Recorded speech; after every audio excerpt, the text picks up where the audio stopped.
Umaga, kumusta po? Ito po ulit ang update natin para sa lagay ng ating panahon ngayong umaga po ng November 23, 2023 na kung saan sa ngayon ay patuloy pa rin ang pag-iral ng amihan dito sa Northern Luzon at lumipis na rin ang shear line na umaabot po dyan sa may Bicol region habang easterlies ang dominanteng hangin naman na umiihip sa nalalabing bahagi ng ating bansa.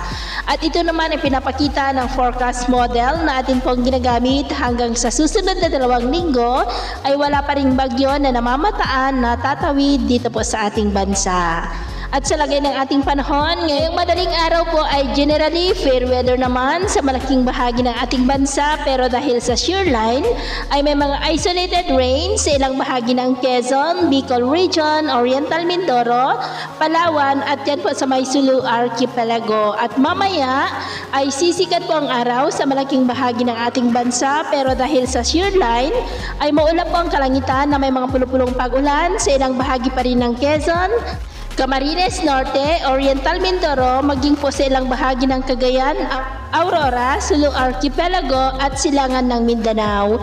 At mamayang hapon po, mas maraming lugar na muli dito sa ating bansa ang makakaranas ng maulap na kalangitan na may mga pulupulong pag-ulan.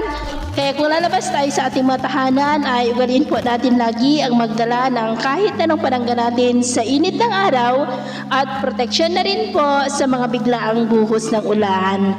At sa atin naman po mga baybayin, maalon pa rin po sa mga baybayin ng Ilocos Norte, Babuyan Islands, Isabela at Cagayan dahil po yan sa amihan at shear line na ang mga alon po ay posibleng aabot hanggang po sa 1.5 to 2 meters height. Kaya wasan po muna natin ng papalaot dyan po sa mga may kulay pula para po mas makaiwas sa mga sakunang pangkaragatan. So yun po ang latest update natin sa araw na ito. Ako po muli si James na nagsasabing sa kahit anong pagsubok po na darating sa ating buhay, wag na wag po tayong mawawalan ng pag-asa. Thank you and God bless!